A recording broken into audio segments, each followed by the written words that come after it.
আজ শ্রাবণ মাসের তৃতীয় সোমবার, তাই খুব ইচ্ছা হলো শাড়ি পরার। শাড়ি পরে আলতা পরে নিলাম। আসলে আগের সপ্তাহতে ইচ্ছা হয়েছিল শাড়ি পরার, কিন্তু সময়ের অভাবে শাড়িটা পরা হয়নি। আসলে আমার একটা ছোট্ট বেবি আছে, তো তো সেই জন্যই আর কি সময়টা হয়ে ওঠেনি। তাই এই সপ্তাহতেই নিজের ইচ্ছাটা পূরণ করে নিলাম। সকালবেলা মামুনি এসে পুজো দিয়ে গেছেন, তারপরে আমি ঢুকলাম। আমি শিবের যা যা জিনিসপত্র লাগবে, দই, মিষ্টি, বেলপাতা, আকন্দ ফুল, আমাদের গাছের জবা ফুল, সমস্ত কিছু নিয়ে চলে আসলাম। আর এখানে আমি একটা কথা বলতে চাই, শিব কিন্তু আমাদের এগুলো কিছুই বলে দেয়নি যে তুমি এটা নিয়ে আসো, ওটা নিয়ে আসো। যে যার সামর্থ্য অনুযায়ী পুজো দিলেই, মন থেকে ডাকলেই বাবা সাড়া দেয়। তাই আমিও মনের ভক্তি নিয়ে চলে গেলাম বাবাকে। ফার্স্টে দই দিয়ে স্নান করালাম, তারপর ঘি দিয়ে, তারপর গঙ্গা জল, মানে একে একে একটা একটা করে জিনিস দিয়েছি, তারপরে আবার গঙ্গা জল দিয়েছি। তারপরে লাস্টে এই যে এটার মধ্যে 5টা জিনিস মেশানো ছিল, যেটাকে সবাই বলে পঞ্চামৃত, ওটাই বানিয়ে নিয়েছিলাম। তারপরে আবার গঙ্গা জল দিয়ে শিবকে ভালো করে পরিষ্কার করে নিলাম।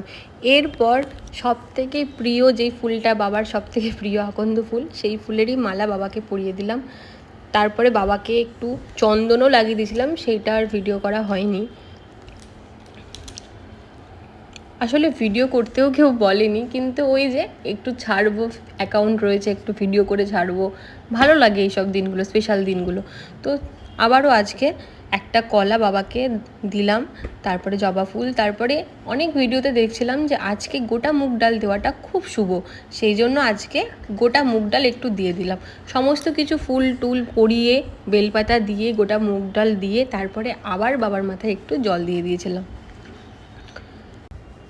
বাবা, আজ তোমার এই সুন্দর দিনে, তোমার এই উপবাস রেখে আমি একটা কথাই বলতে চাই যে তুমি তো অন্তর্যামী। আজ তোমার আশীর্বাদে আর তোমার কৃপাতেই আমি এতটা ভালো রয়েছি। কিন্তু বাবা, তুমি তো জানো আমার মনের কথাটা, আমার মন কি চায়। তো তুমি, একমাত্র তুমিই সেই যে আমার মনটা জানো। তো তুমি আমাকে আশীর্বাদ করো, আর আমার মনের মধ্যে কখনো অহংকার জাগতে দিও না। তবে আমি কখনো অহংকার করিও না, কিন্তু যদি কোনো সময় আসে, সেটা তুমি নিভিয়ে দিও বাবা। আর তুমি খুব ভালো থেকো, আবার পরের সোমবারের অপেক্ষা।